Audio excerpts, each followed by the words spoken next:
Hello everyone, welcome back to my channel.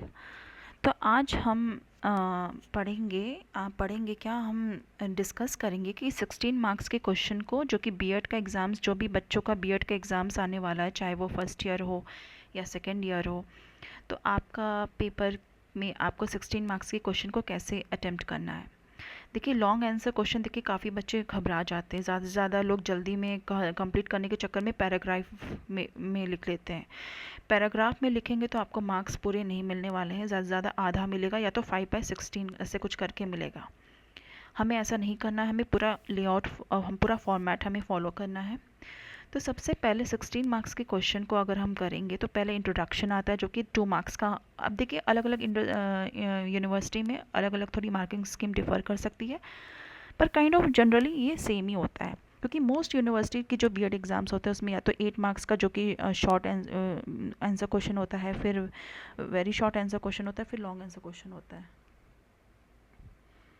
तो 16 marks के format में इंट्रोडक्शन पहले आएगा, जो कि 2 मार्क्स का है। आप 3 to 4 लाइन्स का इंट्रोडक्शन लिख सकते हैं। फिर डेफिनेशन लिख सकते हैं, जो कि 2 मार्क्स का है, क्लियर एंड एग्जाम ओरिएंटेड। फिर आता है मेन हेडिंग। अब देखिए, कोई भी क्वेश्चन पूछता है, जैसे कि यही क्वेश्चन पूछ लिया, discuss the concept of educational psychology and what are the aims and methods, right. ये क्वेश्चन अगर पूछ लिया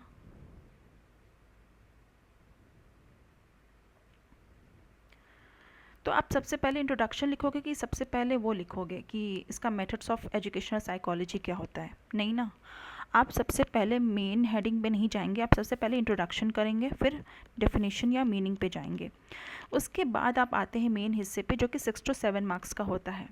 अब इसमें आप सब हेडिंग्स के तौर पे 5 to 6 स्ट्रक्चर पॉइंट्स, यानी सब हेडिंग्स के तौर पे आप लिख सकते हैं। अब उन सब हेडिंग में, ईच सब हेडिंग में 4 to 5 लाइन्स लिख सकते हैं और कीवर्ड्स को अंडरलाइन कर सकते हैं।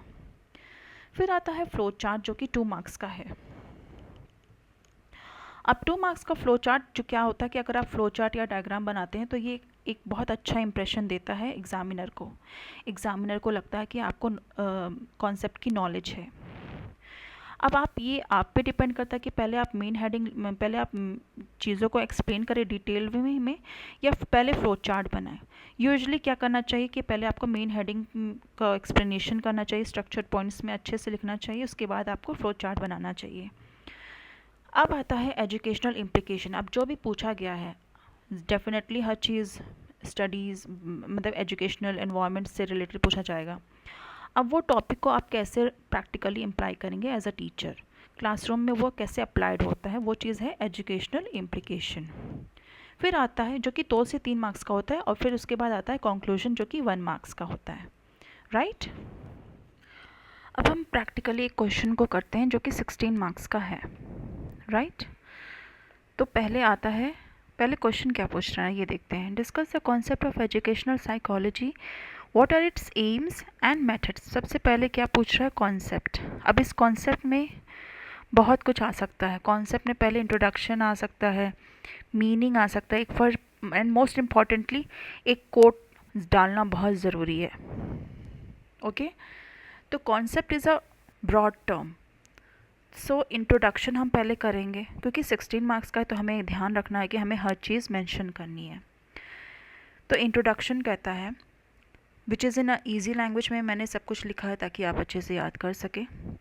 Educational psychology is the branch of applied psychology that studies human behaviour in educational situations, यानी कि ह्यूमन बिहेवियर यानी चिल्ड्रन को। It explains how learners think, learn, remember, feel, and develop within the classroom environment. It applies psychological principles to improve teaching learning processes. है ना easy language, आप इसे याद कर सकते हैं। उसके बाद हमने एक पर्टिकुलर फिलोसोफर या साइंटिस्ट का कोट लिख दिया। According to Skinner, educational psychology is the study of human behaviour in educational situations. अब ये एग्जामिनर को बहुत अच्छा इंप्रेशन देता है, राइट। फिर ये सब हो गया। फिर मीनिंग ऑफ एजुकेशनल साइकोलॉजी, फिर हमने बुलेट पॉइंट्स में, देखिए मैंने हर चीज़ बुलेट पॉइंट्स में लिखा है ताकि एग्जामिनर अच्छे से पढ़ सके, रीड कर सके। It studies learner behaviour, it focuses on growth and development, it helps teacher understand individual differences. देखिए जो भी कीवर्ड्स है उसको मैंने अंडरलाइन किया हुआ है। It provides scientific basis to teaching methods. Thus, educational psychology is the scientific study of learning and teaching.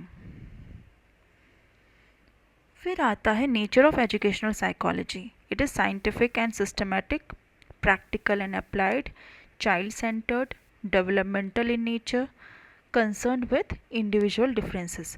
आपको पता है कि psychology सबकी अलग होती है, तो of course it will be concerned with individual differences. फिर आता है स्कोप ऑफ एजुकेशनल साइकोलॉजी। अब इसका स्कोप कहाँ कहाँ आ सकता है? Growth and development of child. हम ग्रोथ एंड डेवलपमेंट में काफ़ी थ्योरीज पढ़ते हैं। पियाजे की थ्योरी पढ़ते हैं, वाइगॉस्की की थ्योरी पढ़ते हैं, कोहलर्स की थ्योरी पढ़ते हैं। कई सारी लर्निंग थ्योरीज आती हैं, पावलोव, थॉर्नडिंग के, कोहलर, स्किनर।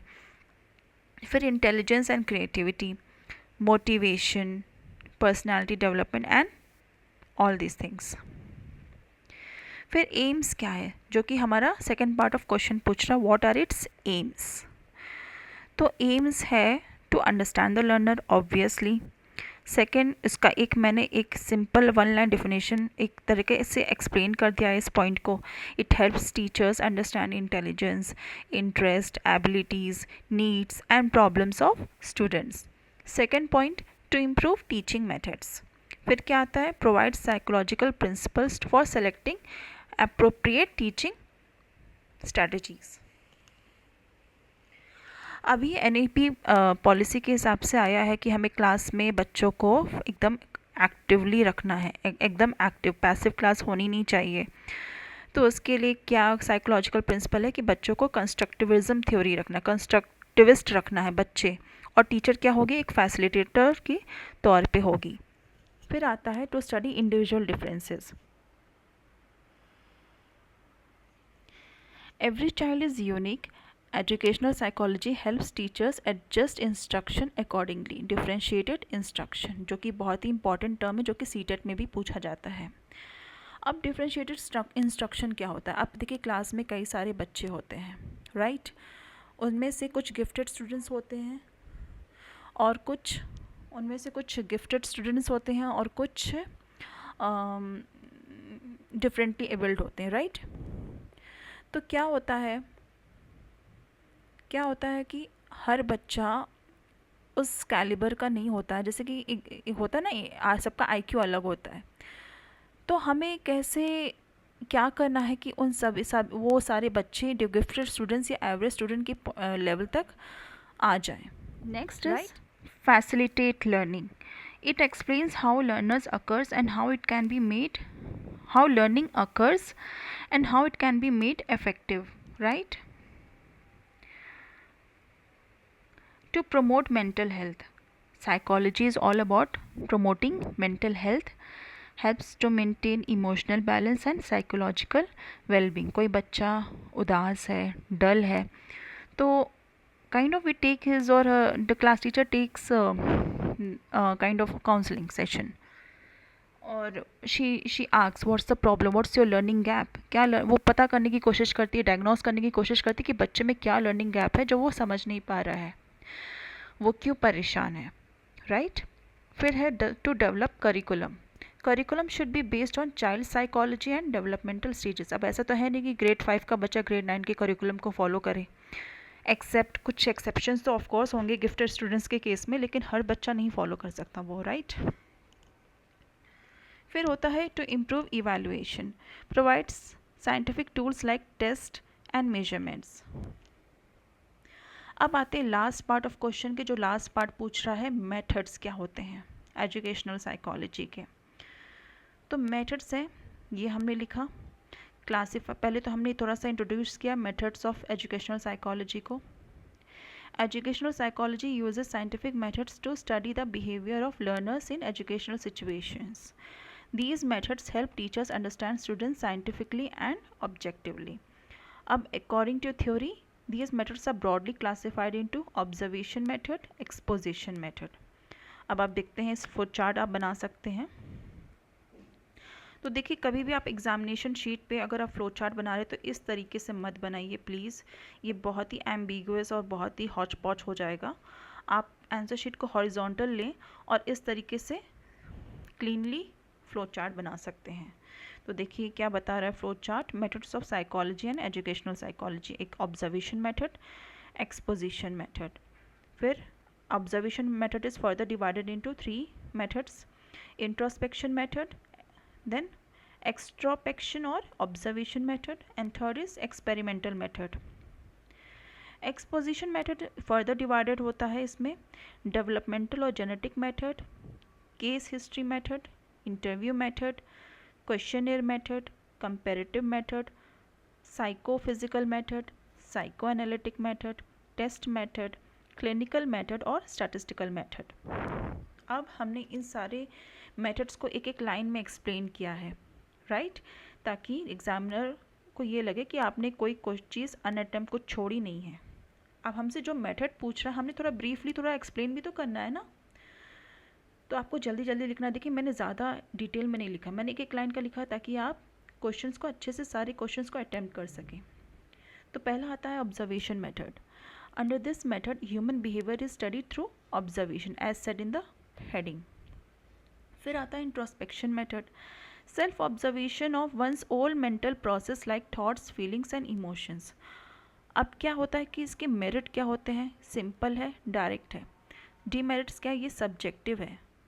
कोई बच्चा इंट्रोस्पेक्ट खुद को कर सकता है, कोई थॉटफुल हो सकता है, कोई थॉटफुल नहीं हो सकता है, तो ये subjective, not suitable for children, be specially not suitable for children, क्योंकि एडल्ट्स क्या होते हैं कि वो इंट्रोस्पेक्ट कर सकते हैं, वो सोचते हैं, बहुत सारी थॉट प्रोसेस रखते हैं, लेकिन बच्चा क्या ज़्यादा से ज़्यादा ये इतना मैच्योर होता है कि वो अपने आप को सोचे कि मेरे मेंटल प्रोसेस में मेरी टेंशन क्या है, मेरी इमोशंस क्या चल रही है, मेरी फीलिंग्स क्या, जो वो तो बहुत जल्दी भूल जाता है, फिर डिस्ट्रैक्ट हो जाता है, फिर अपने खेल में लग जाता है, अपने एक्टिविटीज़ में लग जाता है। So it is not fully scientific. Educational use क्या, helps understand emotions and attitudes. फिर आता है extrospection method which is observation method, observation of external behaviour of others. अब इसके टाइप्स क्या होते हैं, नेचुरल ऑब्जर्वेशन, कंट्रोल ऑब्जर्वेशन।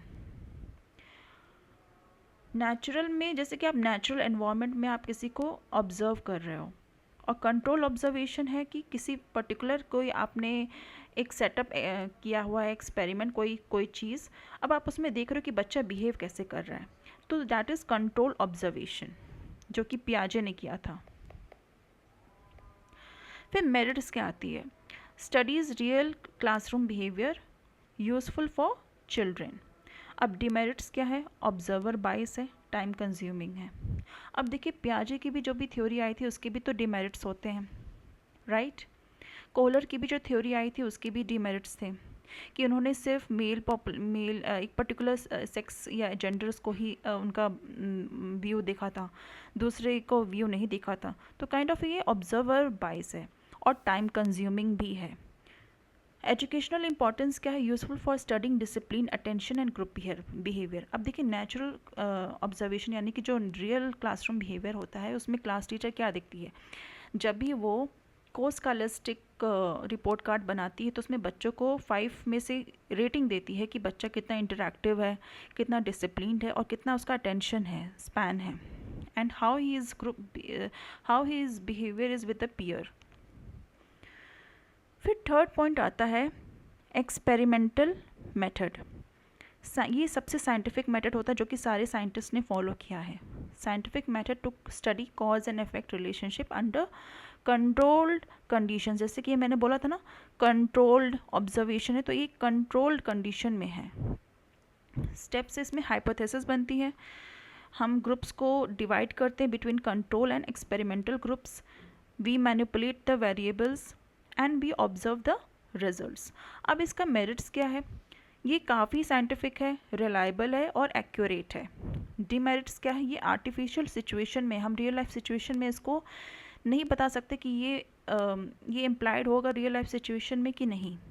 और दूसरी चीज़ ये एक्सपेंसिव है। अब इसके एजुकेशनल इंपॉर्टेंस क्या है, educational implication as mention, used in testing, teaching methods, learning theories और memory studies.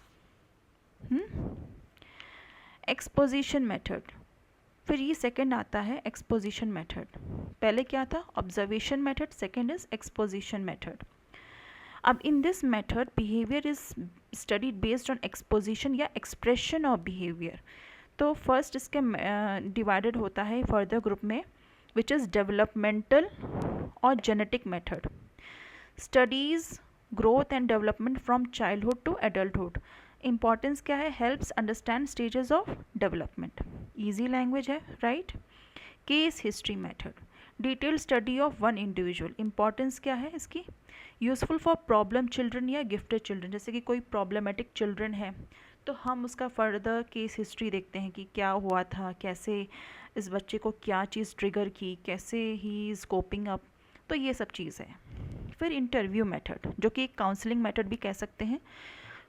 Face to face conversation to collect information. Importance क्या है इसका? Helps understand emotional and personal problems. अब देखिएगा, आपने किसी फिल्मों में देखा होगा कि कभी किसी बच्चे को समझने के लिए हम बच्चे की ड्राइंग्स देखते हैं, छोटे बच्चे की ड्राइंग्स देखते हैं, जो कि साइकोलॉजिस्ट कहते हैं कि ड्रॉ समथिंग। तो बच्चा ड्रॉ करता है, उसके सारे एक्सप्रेशंस, उसके जो भी इमोशंस होते हैं वो उसके ड्राइंग्स में आ जाते हैं। आपने देखा होगा ये फिल्मों में, राइट? तो काइंड ऑफ ये भी एक तरीका है बच्चों को समझने का। फिर questionnaire method, written set of questions. हम क्वेश्चंस देते हैं बच्चों को और बच्चा उस हिसाब से आंसर करे। इससे क्या होता है कि इम्पॉर्टेंस क्या है कि collects data from large groups.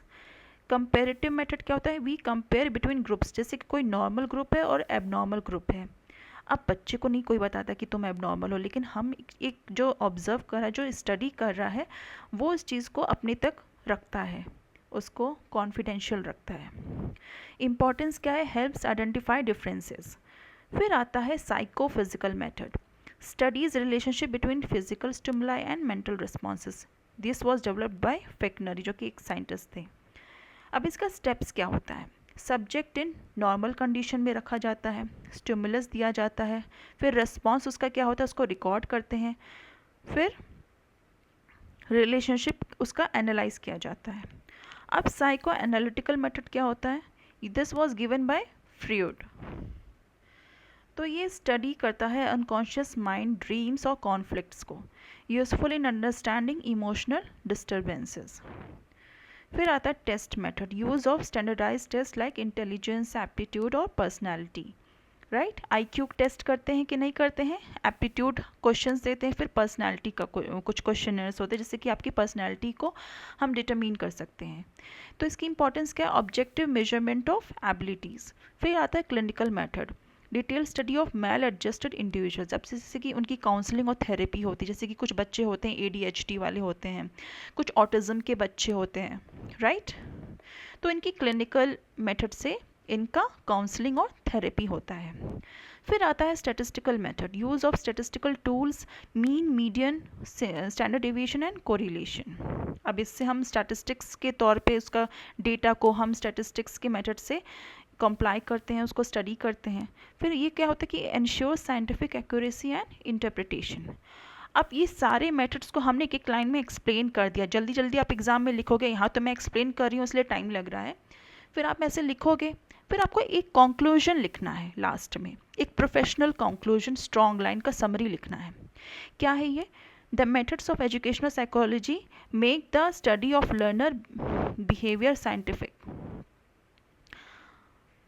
Systematic होता है, रिलायबल होता है। Among all experimental method is considered most scientific, while observation and case study methods are highly useful for teachers in classroom situations.